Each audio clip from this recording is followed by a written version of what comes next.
संगति है जो बहुत से लोगों को प्रभु में बढ़ा रही है, और प्रभु भी इस मिनिस्ट्री को बढ़ा रहा है।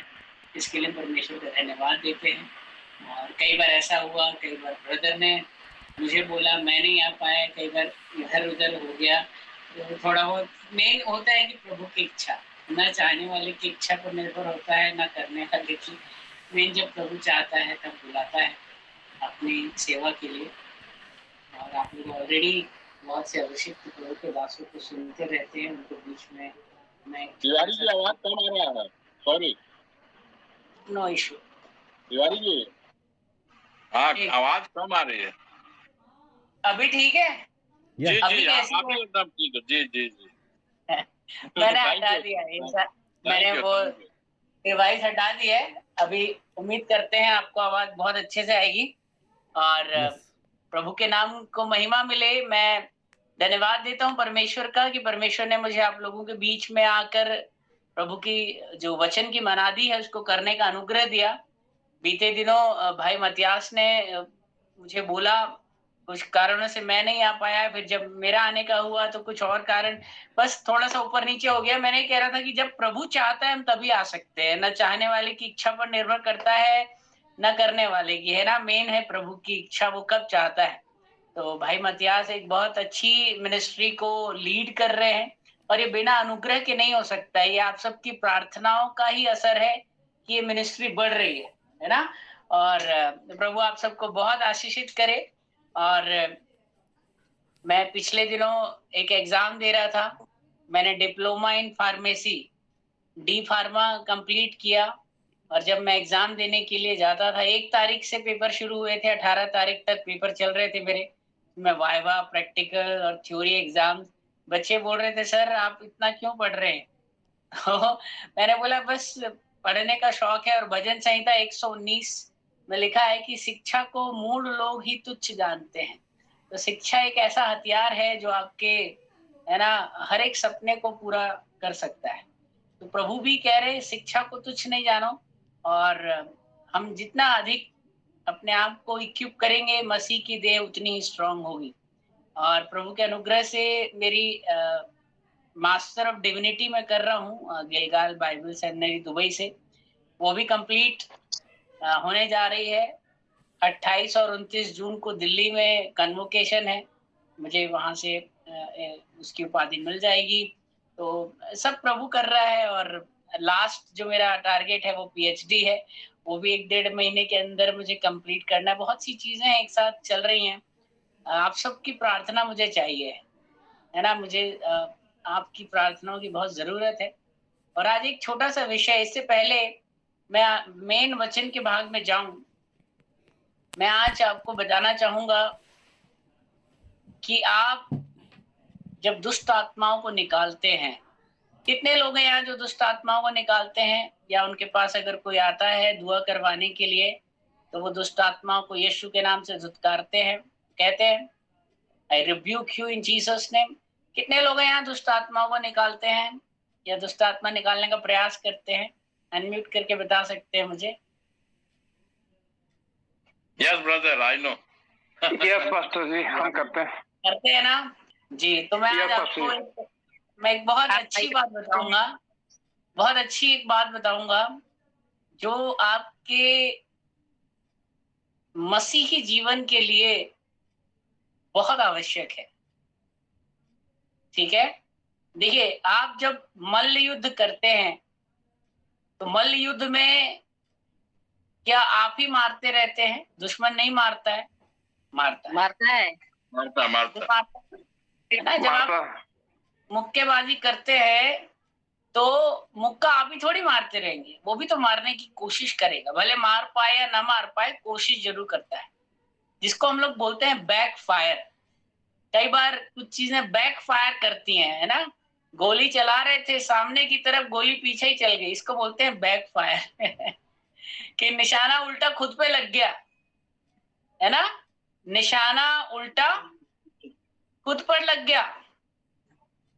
तो इसके लिए आपको आज मैं एक बहुत इंपॉर्टेंट बात बताऊंगा। ओके, ठीक है, प्रभु के नाम की महिमा हो। तो मैं आज आपको क्या कह रहा था कि जब हम लड़ते हैं तो सिर्फ हम ही नहीं मारते हैं, कई बार अगला भी मारने की कोशिश करता है ना। तो आपको ये बात समझनी होगी। और पिछले दिनों क्या हुआ मैं आपको बताऊंगा। मेरे पास्टर, मेरे खुद के पास्टर एक प्रार्थना सभा को संचालित करने के लिए गए, और वो प्रार्थना सभा थी फास्टिंग के साथ। आप सबके यहाँ भी फास्टिंग प्रेयर होती होगी, है ना। आप लोग जरूर करते होंगे फास्टिंग प्रेयर। कितने लोग करते हैं फास्टिंग प्रेयर यहाँ?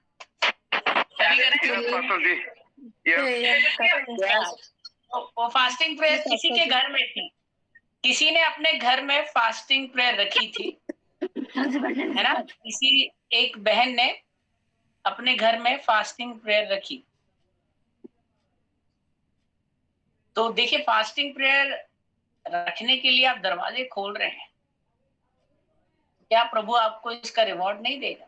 प्रभु के नाम से आप अगर एक लोटा पानी पिलाते हैं, प्रभु उसका भी प्रतिफल देता है। तो प्रभु की आराधना स्तुति के लिए जब आप अपने घर के दरवाजे को खोलते हैं, जो लोग आते हैं उनको चाय पानी, उनके नाश्ते की व्यवस्था, बैठने की व्यवस्था, बहुत कुछ, कुछ लोग खाना भी खिलाते हैं, बहुत कुछ करते हैं। तो क्या प्रभु आपको छोड़ देगा? प्रभु आपको छोड़ देगा? बिल्कुल नहीं, है ना। प्रभु आपको छोड़ने वाला नहीं है। प्रभु उसका भी प्रतिफल आपको देता है ना। प्रभु उसका भी प्रतिफल आपको जरूर देता है। तो वो जब प्रार्थना को करने के लिए उनके घर में गए, तो वो जो बहन थी उसके अंदर से दुष्ट आत्मा जो है वो निकलने लगी।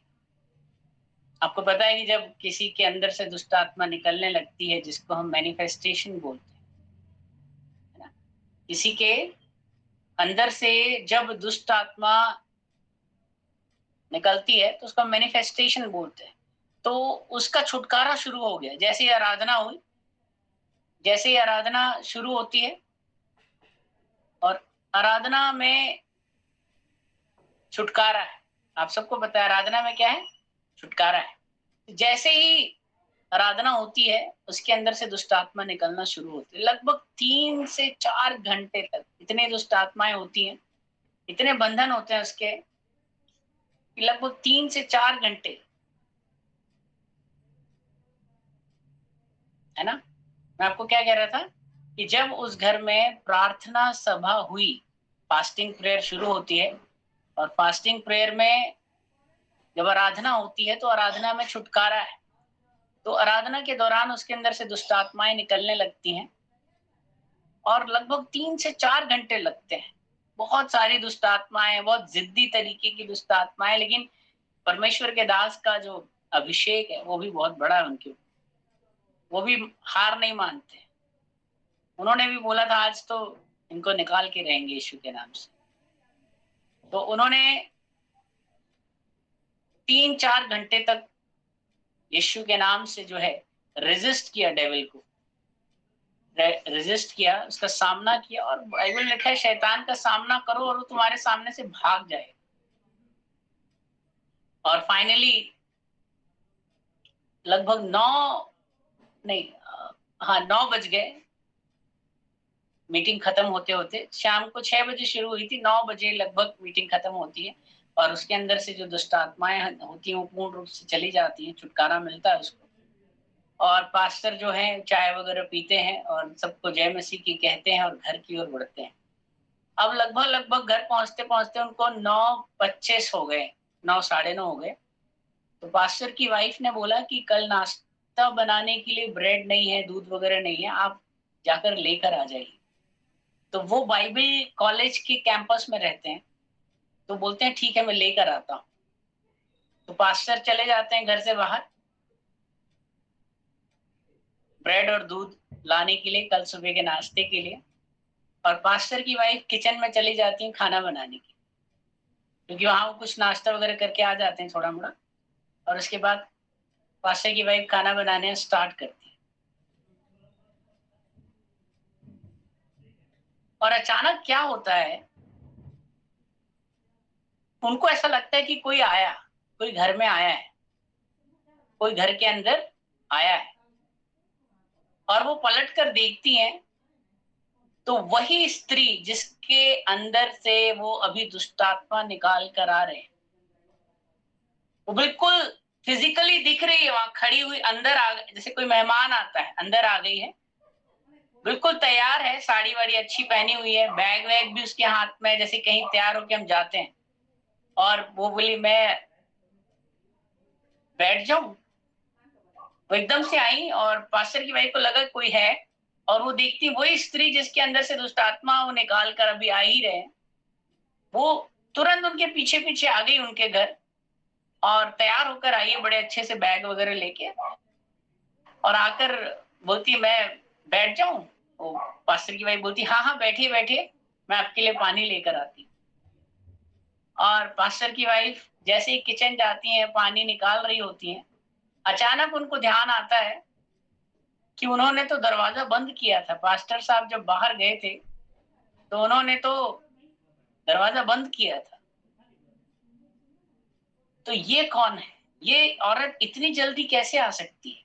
अभी तो हम इसके घर से निकले ही हैं, अभी इतनी सारी दुष्ट आत्माएं निकली हैं, बिल्कुल बदहवास हालत में थी। ये तैयार होकर 20 मिनट का सफर करके इतनी जल्दी कैसे आ सकती? सोचिए, वो बिल्कुल दिख रही है फिजिकल फॉर्म में, जैसे कि कोई घर में आया है आपके। और पास्टर की वाइफ को अचानक एहसास होता है कि ये दुष्ट आत्मा है, और वो पीछे पलटती हैं, पलट कर देखती हैं तो वो औरत उनके बगल में आकर खड़ी हो जाती है, और उनको जगह जगह नाखून से वो खरोचने की कोशिश करती है। पूरी जगह उनके हाथों में इधर उधर ब्लीडिंग शुरू हो जाती है, और वो यीशु के नाम से अपने अधिकार का इस्तेमाल करती है और बोलती है यीशु के नाम से आज्ञा देती, इस घर को छोड़कर जाओ, दोबारा कभी नहीं आना। और वो चली जाती है। दुष्ट आत्मा बिल्कुल गायब हो जाती है। इस पिक्चर में देखते हैं ना, बिल्कुल जुक गायब हो गई, भाग गई, कहाँ गई पता नहीं।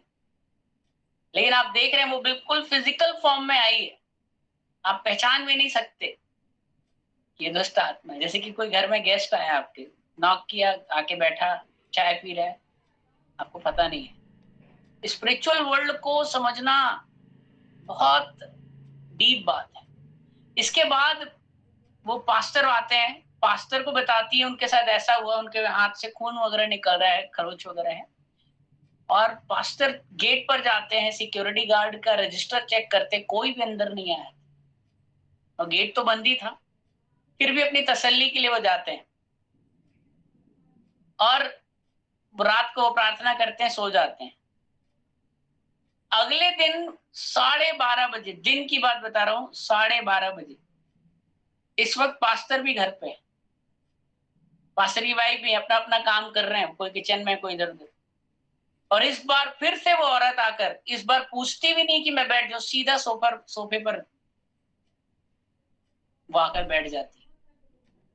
और फिर से उसका ये सब जो है ताम झाम शुरू होता है। इस बार पास्टर भी होते हैं और पास्टर की वाइफ। बाइबल में लिखा ना, एक से अच्छे दो है ना, सबोपदेशक में भी लिखा है 4थे अध्याय में, एक से भले दो है, एक गिरेगा तो दूसरा उठाएगा, और दो में शक्ति होती है। दोनों हैं प्रभु के दास और दासी, और उन्होंने कमांड किया उस दुष्ट आत्मा को, और वो चीखने लग गई, चिल्लाने लग गई, बोली मैं जल रही हूँ, मैं जल रही हूँ, मुझे छोड़ दो, मुझे जाने दो। और उन्होंने यीशु के नाम से उसे बाइंड किया और उसको उस घर से बाहर, और बोला दोबारा यहाँ कभी नहीं आना, दोबारा यहाँ कभी नहीं आना। और वो दिन है, और आज का दिन है, वो दोबारा कभी वापस नहीं है। तो आपको समझ में आ रहा है कि मैंने आपको ये क्यों बताया? मैं आज आपको ये बताना चाह रहा हूं, आप मिनिस्ट्री में हैं, प्रभु की सेवा कर रहे हैं, आपको अपने जीवन के बारे में पता है कि आप कहां पर अच्छे हैं और कहां आपकी कमजोरियां हैं। कई बार आप पवित्र जीवन जीने से चूक जाते हैं। आप में कोई कमी है, पास्टर्स के अंदर भी कमी हो सकती है। आपको ये देखना है कि आपका प्रार्थना का जीवन कैसा है, आप कितना पवित्रताई में चल रहे हैं, आपके अंदर परमेश्वर का अभिषेक है भी या नहीं। कई बार हम लोग दुष्टात्माओं से डायरेक्ट कन्फ्रंटेशन करने लग जाते हैं। आपको पता है ये आत्मिक जगत जो है इतना मामूली नहीं है। आपको बाइबल सुरक्षा कवच, ढाल, मुकुट, बहुत सारी चीजों के बारे में बताती है। बिना हथियार के निहत्थे नंगे हाथ पहुंच गए लड़ने के लिए, हाथ में तलवार भी नहीं है, न वचन अंदर है, सिर्फ मुंह पे है लेकिन अंदर नहीं है वचन, छाती में वो झिलम भी नहीं है, उद्धार का टोप भी नहीं है, कुछ नहीं है, बस यीशु के नाम से निकल बिल्कुल लग जाते। कोई भी आ जाए यीशु के नाम से दुष्ट आत्माएं निकालने में बहुत जल्दी मचा देते हैं। आपको आज मैं सिर्फ इतना कहना चाह रहा हूं कि आपको ये बात समझना है कि ये बैकफायर भी करने की कोशिश करती है, इनकी चिढ़ती है ये। आपको पता है विनोद प्रोचिया जी का नाम सुना होगा आपने, अपोस्टल विनोद प्रोचिया। वो मेरे घर गए छत्तीसगढ़, मैंने उनकी एक मीटिंग कराई थी बहुत सालों पहले। वो मेरे घर गए, 5 दिन हम रहे वहां पर, और वहां से उन्होंने उस घर के बंधनों को तोड़ा। और आप विश्वास नहीं करेंगे कि वो दुष्ट आत्मा उनका पीछा करते करते चंडीगढ़ तक आई। और एक दिन वो अपने कमरे में उसे देख रहे हो, यीशु के नाम से रिबूक किया। तो एक ये चीज ऐसी है कि आप अगर डिलीवरेंस मिनिस्ट्री कर रहे हैं, अगर आप प्रभु की सेवा में हैं, डिलीवरेंस मिनिस्ट्री कर रहे हैं, एक्सॉर्सिज्म कर रहे हैं, भूत निकाल रहे हैं, दुष्ट आत्माएं निकाल रहे हैं, तो आपको मैं आज 3 चीजें बताऊंगा। ये चीजें आपके अंदर होना बहुत जरूरी है। पहला है पवित्रता, दूसरा है वचन, और प्रार्थना। दोनों को साथ में रखेंगे, अलग नहीं रख सकते वचन और प्रार्थना। और तीसरा है उपवास। ये चीजें अगर आपके साथ चल रही हैं, अगर आप एक सही जीवन जी रहे हैं, आप बिल्कुल चुटकियों में निकाल सकते हैं। दुष्ट आत्माओं को तो ऐसे नचाते हैं ना, मतलब क्या बताएं। आप बोलेंगे ना यीशु के नाम से मुर्गा बनो, मुर्गा बन जाएंगे। 6-6 फुट के लोग मार नहीं सकते, आपको टच भी नहीं कर सकते। लेकिन हाँ, जब आपका जीवन खुद आपकी ढाल आपके हाथ में ही नहीं, तलवार हाथ में नहीं है, लड़ने के लिए निकल गया, तो लहूलुहान तो हो जाएंगे ना आप। अगर आपने बुलेट प्रूफ जैकेट नहीं पहना है तो गोली तो लगेगी। आप ढाल आपके पास नहीं है, परमेश्वर हमारी ढाल है, लेकिन उसने आपसे अगर मुंह मोड़ रखा है आपके पापों के कारण, पहले परखें अपने आप। आपको बताऊं, एक बार एक प्रभु के दास, उसी पास्टर की बात बता रहा हूँ, एक दुष्ट आत्मा के केस को हैंडल करके आते हैं, दुष्ट आत्मा निकालते हैं, वो व्यक्ति ठीक हो जाता है, चंगा हो जाता है, दुष्ट आत्मा भी निकल जाती है। लेकिन जब वो घर आते हैं तो अचानक उनकी पीठ में बड़ा दर्द हो रहा है, जैसे कि बड़े घाव से हो रखे हैं। और जब वो अपनी शर्ट उतारते हैं, तो उनकी पीठ पर कोढ़ों के निशान है, मतलब जैसे कि किसी ने मारा उनको। तो यीशु मसीह के कोड़े तो अलग है, ये वाले कुछ अलग ही हैं, जैसे कि किसी ने बिल्कुल क्रोध में आके ना, बड़ा पेनफुल उनको अनुभव हो रहा है, और उनको समझ में आ गया कि ये this is the work of evil spirit. और उन्होंने यीशु के नाम से प्रार्थना करी, उन्होंने उनकी वाइफ ने वो वैनिश्ड आउट, गायब हो। कई बार ऐसा होता है कि आप इन अंधकार की शक्तियों के विरुद्ध लड़ने के लिए जा रहे हैं, लेकिन तैयारी के साथ जाए। डरना नहीं है, इन्हें तो पांव से कुचलना है हमको। जवान सिंह को लताड़ने की, अजगर को कुचलने की शक्ति दी है हमें। डरना नहीं है, लेकिन क्या यीशु वाकई में आपके अंदर है? कहीं आप दुनिया को ढोंग तो नहीं कर रहे, मिमिक्री तो नहीं कर रहे हैं? दुनिया को पवित्रता के बारे में मैं आपको सच बता रहा हूँ, जितना हम लोगों को सिखाते हैं ना फेथ के बारे में, विश्वास के, अगर उसका आधे का आधा विश्वास भी हमारे खुद के अंदर आ जाए ना, हम दुनिया हिला दें। हम जितना प्रचार दुनिया को करते हैं, अगर थोड़ा सा खुद समझ लें तो हमारा प्रदेश हिल जाएगा, हमारा राज्य हिल जाएगा, हमारा देश हिल जाएगा। लेकिन हम क्या बताएं।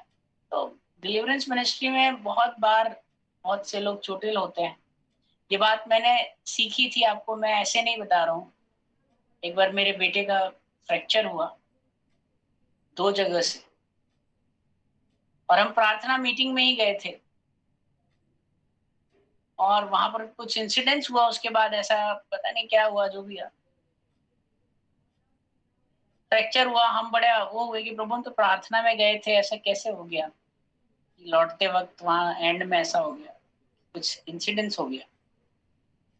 तभी प्रभु के एक भविष्यवक्ता ने प्रार्थना करी और प्रभु के भविष्यवक्ता ने ऐसा बोला कि आपने कुछ समय पहले किसी इंसान के अंदर से दुष्ट आत्मा निकाली थी और वो उसकी जो जड़ें हैं उसके ना, वो जड़ें आपने काट दी थी। वो जड़ें तो जल गई, सूख गई, लेकिन वो कहते ना बैकफायर। हो सकता है कि मेरे जीवन में कमी रही होगी, मेरे जीवन में कुछ खामियां होंगी, मैं अपने परिवार के लिए हो सकता है उतनी दुआ प्रार्थना नहीं कर पाए। कई बार हम अपने लिए तो बहुत प्रार्थना करते हैं, अपने आप को तो बचा लेते हैं, लेकिन जैसे पिक्चरों में देखा होगा ना, हीरो को नहीं पकड़ पाते तो हीरो के बच्चों को पकड़ते हैं, बीवी को पकड़ते हैं। तो आपको अपने से भी ज्यादा, अगर आप डिलीवरेंस मिनिस्ट्री कर रहे हैं तो अपने बच्चों के लिए, अपनी वाइफ के लिए, उनके लिए ज्यादा। आपको तो कुछ नहीं होगा, आपके अंदर तो आप प्रभु की सेवा, प्रभु आपका रक्षक है ही। पर जो लोग बेचारे मिनिस्ट्री में नहीं है, जो उतना प्रार्थना नहीं कर रहे हैं, जैसे अय्यूब सुबेरे उठता था, गिनती के हिसाब से जितने बच्चे हैं सबके हिसाब से वो बलि चढ़ाता था, उनके पापों के लिए क्षमा मांगता था। तो मैं उम्मीद करता हूं कि जो भी मैंने आज बताया है उनसे आपको कुछ सीखने मिला होगा। मैं आपको एक बात बता रहा हूँ, एक व्यक्ति था, हमारे साथ ही था, वो नया नया विश्वास में आया था। उसकी एक आदत थी, वो कहीं भी ऐसे मंदिर के पास जाता था, जो भी शहर के गढ़ होते हैं ना, बहुत मंदिर जहाँ बहुत पूजा, वहां रोज जाता था और 1 घंटा वहां हाथ उठा उठा के उनको कर्ज करता था, उनको उखाड़ता, बोला मैं तुम्हारे गढ़ों को ढाता हूँ यीशु के नाम से, मैं तुम्हारे गढ़ों को ढाता हूँ यीशु के नाम से, ये करता हूँ वो करता हूँ यीशु के नाम से, ये हो जाए वो हो जाए, बहुत कुछ बोलता था। एक दिन उसने बताया कि मैं ऐसा करता हूँ, रोज करता हूँ। अनफॉर्चुनेटली कुछ समय के बाद उसकी डेथ हो गई,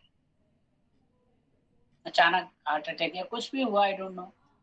पर मैं आपको ये बताना चाहता हूँ कि आप अगर खुद अच्छा प्रार्थना का जीवन नहीं जी रहे हैं, दिन भर आप मिनिस्ट्री में लगे हुए हैं, यहाँ मीटिंग वहां मीटिंग, इसको प्रचार करने जा रहे हैं, उसको प्रचार करने जा रहे हैं, लेकिन खुद का प्रार्थना का जीवन नहीं है आपका। आपको आधा घंटा भी नहीं मिलता कि शांति में बैठ के आप बाइबल पढ़ लें। आपको 1 घंटा भी अपने लिए कि मैं यीशु के साथ अकेले बैठ के दुआ कर रहा हूँ रात को। यीशु मसीह दिन भर मिनिस्ट्री करते थे, लेकिन रात को पहाड़ पे जाके वो प्रार्थना करना नहीं भूलते थे। बहुत जरूरी है। आप मिनिस्ट्री कर रहे हैं ना, तो आपका पर्सनल प्रेयर लाइफ, खुद का प्रार्थना का जीवन बहुत अच्छा होना चाहिए, नहीं तो बैकफायर हो जाता है।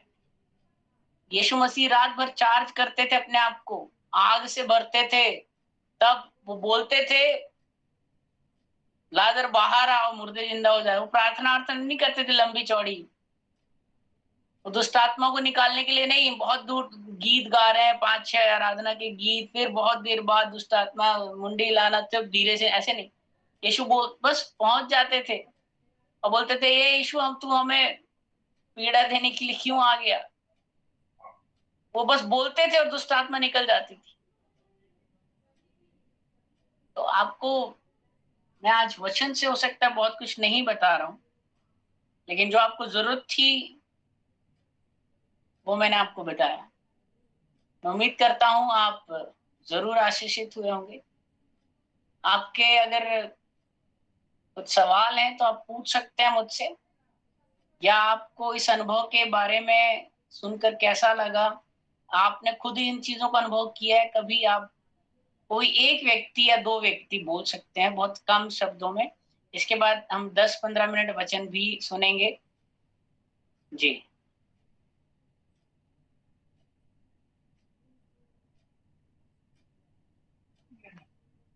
ठीक है पास्टर जी, आपने बहुत ही अच्छा और भेद भरी बातों को बताया है, जो कि काफी दास हो या बहुत सारे विश्वासी ये इस बातों से चूक हो जाते हैं, लेकिन आपने काफी अच्छा बहुत अच्छा रीति से आपने उदाहरण देकर समझाया है। ताकि लोग अच्छी रीति से मिनिस्ट्री करे, तो अच्छी रीति से करे, ताकि अपनी भी सुरक्षा हो और अपने परिवार की भी रक्षा हो। मैं आपको बहुत बहुत धन्यवाद देती हूँ। मैंने ये नजदीक से फील किया है। प्रभु आपको आशीष दे बहन, मिनिस्ट्री में आप बढ़ते रहें। और कोई कुछ अगर नहीं कहना चाह रहा है तो हम वचन में जाएंगे। पास्टर जी प्रेज लॉर्ड। जी प्रेज लॉर्ड। परमेश्वर को धन्यवाद देता हूँ इस जीवित वचनों के लिए। सचमुच में पवित्रता और वचन, प्रार्थना और उपवास, चारों चीज मसीह जीवन में बहुत ही महत्वपूर्ण है। और इस चारों चीज हमारे जीवन में जब आ जाती है तो परमेश्वर हमें अद्भुत रीति से इस्तेमाल करता है। इसके लिए मैं परमेश्वर को लाख लाख धन्यवाद देता हूँ। परमेश्वर के दास को भी हमारे बीच में आया और इस वचन को ये किए, तो मैं धन्यवाद देता हूँ। जॉब के साथ साथ क्या होता है पास्टर जी कि बहुत सारे रुकावटें आती है, क्योंकि वर्दी का जॉब में हूँ मैं, और परमेश्वर से बात कर रहा हूँ, प्रार्थना करता हूँ कि परमेश्वर अच्छे रीति से मेरे जीवन में कार्य करे। आमीन। तो वो आपको ब्लेस करें ब्रदर, आपके लिए दुआ करेंगे, है ना। और हम एक छोटा सा वचन आज सीखने जा रहे हैं। मैं आपको आज एक चीज कहना चाहूंगा। एक गीत है, सभी तुझको भूलेंगे तो भी क्या मैं तुझको भूलूंगा, सभी तुझको भूलेंगे तो भी क्या मैं तुझको भूलूंगा, अपने हाथों में तुझे उठाकर, अपने हाथों में तुझे उठाकर चलाऊंगा हर दिन इसी कृपा में, करता हूँ मैं तेरी चिंता, तू क्यों चिंता करता है, डरता हूँ मैं तेरी चिंता, तू क्यों चिंता करता है, आंसुओं की घाटियों में हाथ ना छोड़ूंगा तेरा, आंसुओं की घाटियों में हाथ ना छोड़ूंगा तेरा। जी हाँ, मैंने जो गीत गाया, इस गीत के एक बोल पर आपने अगर ध्यान दिया होगा, यहाँ पर प्रभु का गीत इस तरीके से है, सभी तुझको भूलें तो भूलें, क्या मैं तुझको भूलूंगा। दुनिया में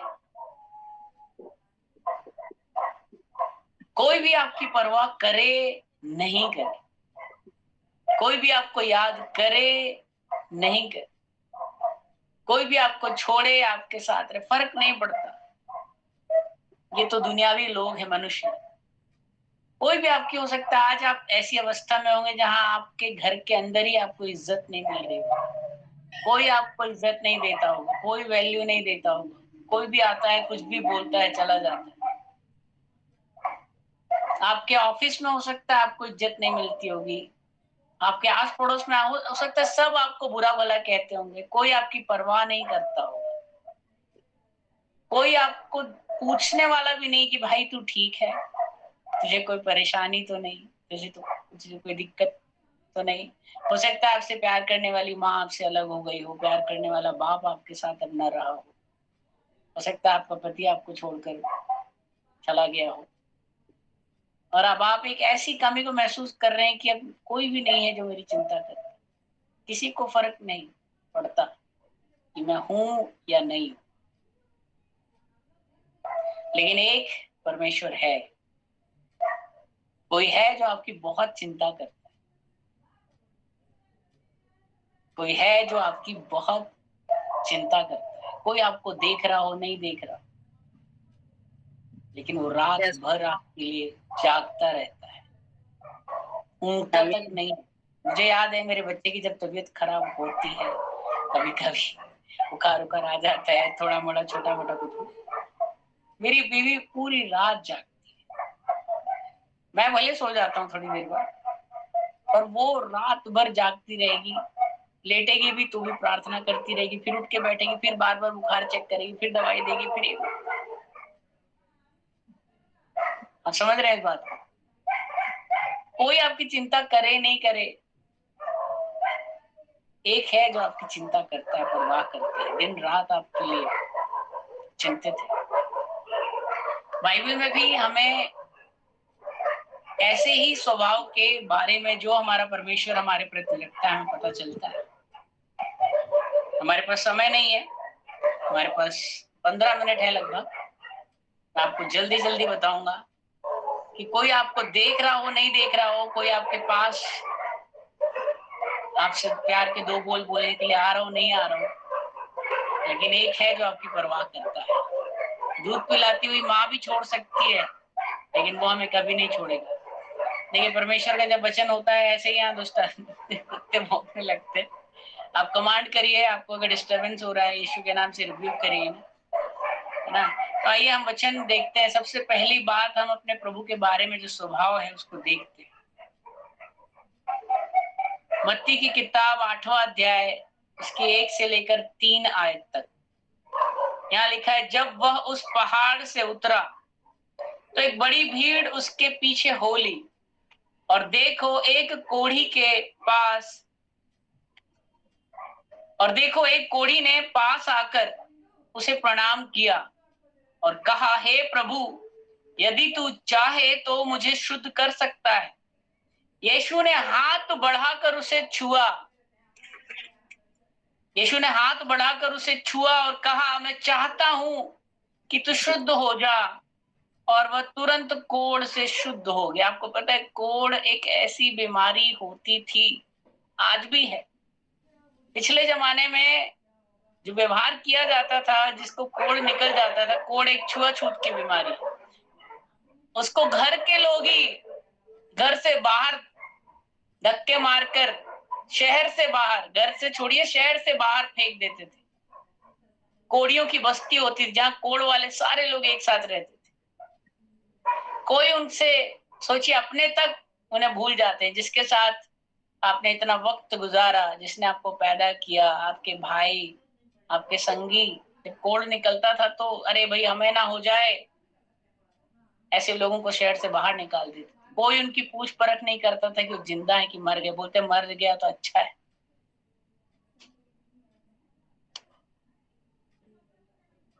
आज ऐसा कई बार होता है, जब तक आपका शरीर दौड़ रहा है ना, लोग आपकी इज्जत करते हैं, लेकिन जिस दिन आप बीमार पड़ जाते हैं या ऐसी कोई, तो आपसे लोग कटना शुरू हो जाते हैं। कोई आपको ध्यान नहीं देता है। थोड़े दिन तक आपकी पूछ परख करने के लिए लोग आएंगे, हालचाल, लेकिन जब आप सालों साल पड़े रहेंगे ना, अब तो यार 6 महीने हो गए, उठने वाला नहीं है, अरे तो बस खत्म है।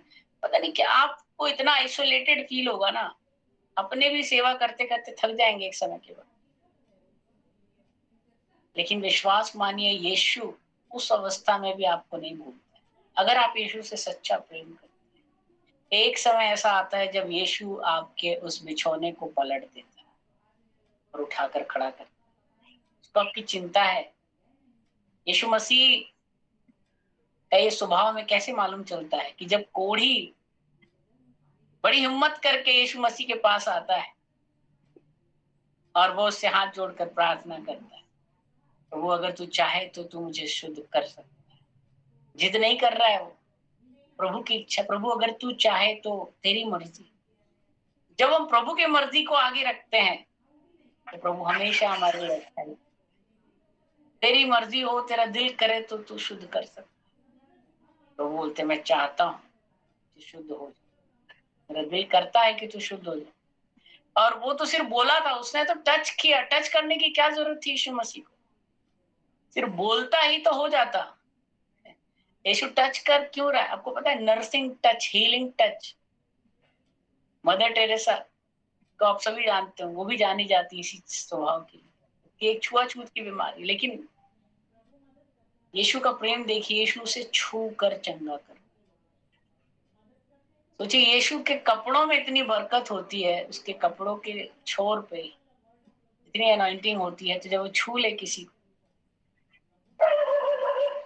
तब तो मुर्दे भी जिंदा हो जाते हैं, उसके बोलने से जिंदा। देखिए कोढ़ी के पास कोई नहीं आता, यीशु मसीह उसके पास आया। यीशु ने उसे छुआ और यीशु ने कहा मैं चाहता हूं तू चंगा हो जा, शुद्ध हो जा, और वो उसी घड़ी चंगा हो। तो आज आप अगर किसी ऐसी अवस्था में हैं जहां पर आप दिन भर बिस्तर में पड़े रहते हैं, कोई देखता भी नहीं आपको, कोई पूछता भी नहीं, या हो सकता है पूछते हो लेकिन फिर भी आपको लगता है कि अब मेरी इज्जत घट रही है, लोगों का आदर मेरे प्रति घट रहा है, लोग मुझे बुला रहे हैं। विश्वास मानिए आपके साथ यीशु मसीह है, आप उसे बुलाइए अपने उस बीमारी की अवस्था में अपने बिछौने के पास। यीशु मसीह आकर आपको छूकर चंगा। दुनिया भूल जाएगी, वो दुनिया कटेगी आपसे, लेकिन यीशु मसीह कभी आपसे कटेगा नहीं, वो अलग नहीं होगा, अपने आप को छुपाएगा नहीं। इसी के साथ साथ हम देख सकते हैं 38 वर्ष से उस बीमार व्यक्ति के बारे में। आपको पता है लोग अगर हफ्ते भर भी बीमार पड़ जाए उनकी क्या हालत होती है। कभी किसी का एक्सीडेंट हो जाए तो 4 महीने एडमिट रहे, सर्जरी हुई, 4 महीने, 6 महीने, 1 साल ज्यादा से ज्यादा मान लिया, 2 साल, 5 साल, 10 साल, 15 साल, 20 साल, 25 साल, 30, 35, 38 साल।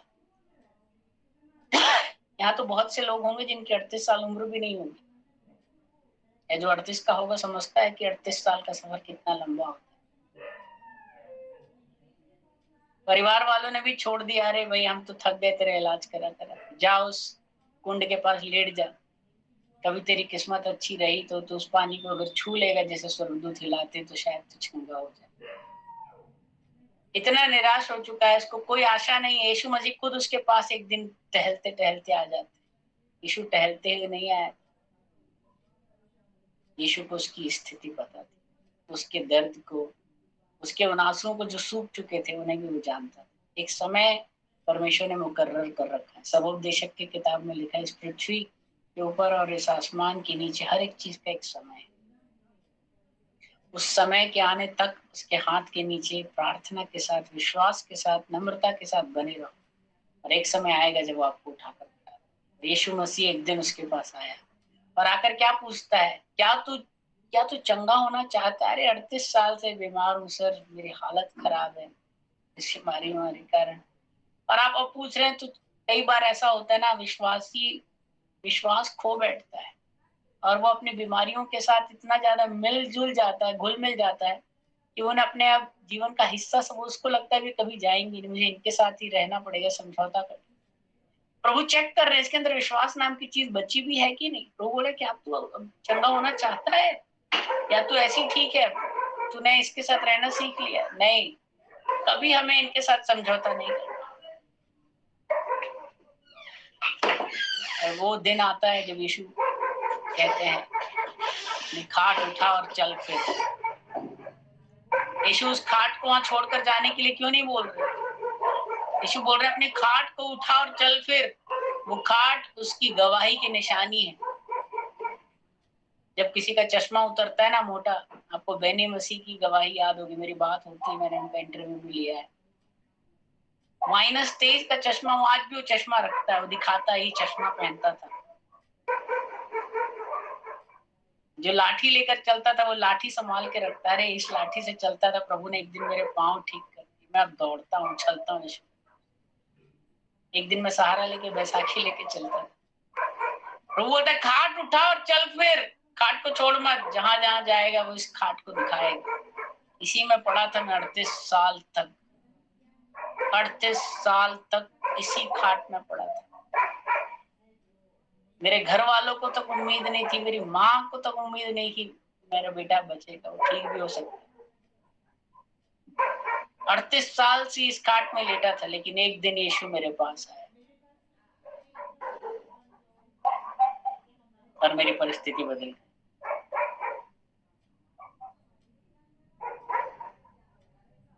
आपको उस दुष्ट आत्मा से ग्रसित व्यक्ति के बारे में तो पता होगा जो कब्रों में रहा करता था, जिसको लोग जंजीरों से बांध कर रखते, जो कपड़े भी नहीं पहनते। कौन जाता है ऐसे लोगों के पास? यीशु मसीह। अगर जो दुनिया के निकाले हुए निग्लेक्टेड लोग हैं, जिनको लोग तिरस्कृत करते हैं, कोई पूछता भी नहीं, विश्वास मानिए हमारा परमेश्वर ऐसों की सुधि रखता है। आज हो सकता है हम भी अपनी जिंदगी में ऐसी अवस्था से होकर गुजर रहे, लेकिन परमेश्वर को हमारी चिंता है। वो एक दिन आएगा और जैसे इन लोगों की उसने सुधि ली, वो आपकी और मेरी भी सुधि ली। वो जक्कई के पास, जक्कई नाटा था। और मुझे पता है कि जब मेरी भी बॉडी हाइट बहुत ज्यादा नहीं, कभी कोई शो देखते हैं तो बड़े बड़े लोग आगे खड़े हो जाते, सब लोग यही करते हैं, आगे आ जाते हैं। छोटे इंसान को क्या करेगा, वो मायूस हो जाते हैं। नाटे लोगों की प्रॉब्लम होती, कोई नहीं देख रहा। जक्कई छटपटा रहा है प्रभु को देखने के लिए, किसी को ध्यान नहीं है उसके ऊपर, लेकिन यीशु मसीह को ध्यान है कि वो मुझे देखने के लिए इतना प्रयास करे, इतनी इच्छा है उसके अंदर, इतनी लगन है। यीशु मसीह भीड़ को छोड़ के, हजारों लाखों की क्राउड को छोड़ के उस पेड़ के नीचे जाता, बोला जक्कई मेरे बेटे, कोई तुझे नहीं देखता, सब तुझे दबाते हैं नीचे, सब तुझे पीछे हटा देते हैं, तेरा नाम जानबूझ के काट देते हैं, तिरस्कृत करते हैं, तुझे नाटा नाटा कह के चिढ़ाते हैं। लेकिन आज उस नाटे के पास वो परम प्रधान परमेश्वर, वो अल्फा, वो ओमेगा, वो आदि अनंत स्वयं चलकर, इस बात को समझ रहे हैं? आपको सामरी स्त्री के बारे में पता है? सामरियों से लोग बात भी नहीं करते थे, पता है? सामरियों से लोग बात भी नहीं करते थे उस समय की, उनको बिल्कुल समाज से अलग निकाला हुआ ट्रीट किया जाता था। यीशु मसीह उसके पास जाता है, उसको वो जीवन का जल देता है, जो अनंत काल तक उसके अंदर एक सोता बनकर उमड़ता रहता है। ऐसे बहुत से लोग हैं। आपको स्त्री के बारे में याद होगा जो 12 साल से लहू बह रहा था, किसी को सुधी नहीं है। उस अंधे के बारे में याद होगा जो, हे यीशु दाऊद की संतान, लोग बोलते हैं अंधे चुप कर, यीशु मसीह जा रहे डिस्टर्ब कर रहे, चिल्ला चुप कर। यीशु मसीह को पता है कौन निग्लेक्टेड है, कौन तिरस्कृत है इस समाज, वो उसकी सुनता है। बोला अरे उसको आने दो, भाग कर आता है, अपना कंबल उम्बल फेंक के उसके पास, पता नहीं कैसे गिरते पड़ते जाता है। और यीशु कहते हैं तू अपने विश्वास के कारण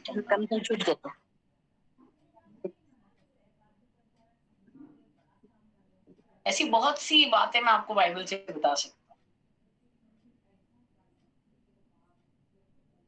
आज सिर्फ ये बताने के पीछे उद्देश्य ये है कि आपको अगर लगता है कि आपके घर के अंदर आपकी इज्जत नहीं है, आपकी कोई कद्र नहीं करता, आपको कोई पूछता नहीं है, आपके ऑफिस में आप जहाँ काम करते हैं वहां लोग नहीं पूछते, समाज बहुत अकेला लगता है, बहुत छोटा फील होता है, लेकिन विश्वास मानिए परमेश्वर की नजरों में आप बहुत, कोई आपकी चिंता करे नहीं करे, प्रभु आपकी चिंता करता है। और क्या चाहिए आपको इस दुनिया में? दुनिया को बनाने वाला वो अल्फा, वो ओमेगा, वो आदि, वो अनंत, वो आपकी परवाह करता है ना। बाहर में जाए दुनिया, कोई करे या नहीं करे, मेरा खुदा मेरी परवाह करता है। आपने ऐसे बहुत से और भी बहुत सारी लिस्ट है, मैं वचन 1.5 घंटे 2 घंटे तक दे सकता था, मैंने आपको 5-10 मिनट में बता दिया। उम्मीद करता हूँ आपको जो कहना चाह रहा था वो समझ में आ गया। प्रभु आप सबको बहुत आशीष दे।